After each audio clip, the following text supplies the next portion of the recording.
మధ్యాహ్న భోజన పథకాన్ని అక్షయ పాత్రకు ఇవ్వొద్దు అని నిరసిస్తూ మధ్యాహ్న భోజన పథకం కార్మికులు మంత్రి కొండా సురేఖ ఇంటి వద్ద ఆందోళన చేపట్టారు. సిఐటియు ఆధ్వర్యంలో మంత్రి ఇంటి ముందు ధర్నాకు దిగారు. కార్మికుల సమస్యలు వెంటనే పరిష్కరించాలి అని నినాదాలు చేశారు. నిరసనకారులను అడ్డుకొని స్టేషన్కు తరలించారు పోలీసులు.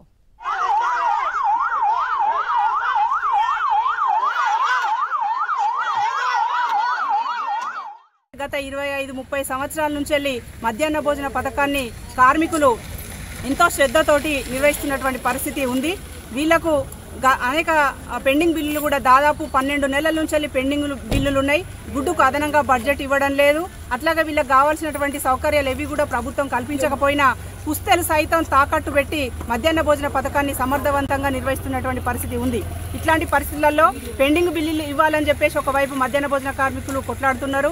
అట్లాగే రేవంత్ రెడ్డి గారు అధికారంలోకి వచ్చే ముందు 10,000 రూపాయల ఫిక్స్డ్ వేతనం మధ్యాహ్న భోజన కార్మికులకు ఇస్తామని చెప్పేసి హామీ కూడా ఇవ్వడం జరిగింది. ఇట్లాంటి హామీలను ఇవ్వకుండా ఈ రోజు మధ్యాహ్న భోజన పథకాన్ని చాలా దుర్మార్గంగా ఈరోజు అక్షయ పాత్రకు లాంటి స్వచ్ఛంద సంస్థలకు అప్పజెప్పే ప్రయత్నం ఈ కాంగ్రెస్ ప్రభుత్వం చేస్తా ఉంది. దీన్ని సిఐటియుగా తీవ్రంగా ఖండిస్తున్నాం. వెంటనే కాంగ్రెస్ ప్రభుత్వం ఈ నిర్ణయాన్ని వెనక్కి తీసుకోవాలి.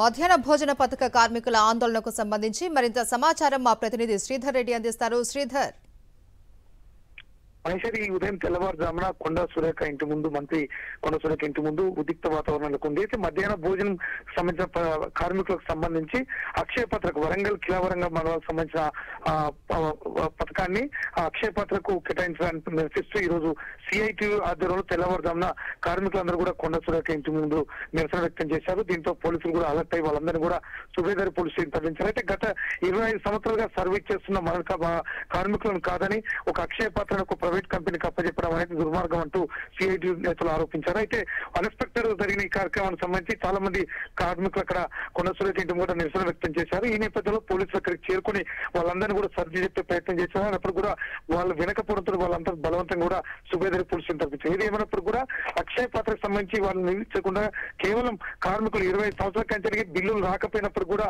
సర్వీస్ చేస్తున్న కార్మికులు మాత్రం పక్క ప్రభుత్వం గుర్తించి మళ్ళీ అక్షయ పాత్ర కేటాయించడానికి క్యాన్సిల్ చేయాలని చెప్పేసి డిమాండ్ చేస్తున్న పరిస్థితి మాత్రం ఇక్కడ కనిపిస్తున్నది. Right, thank you Sridhar.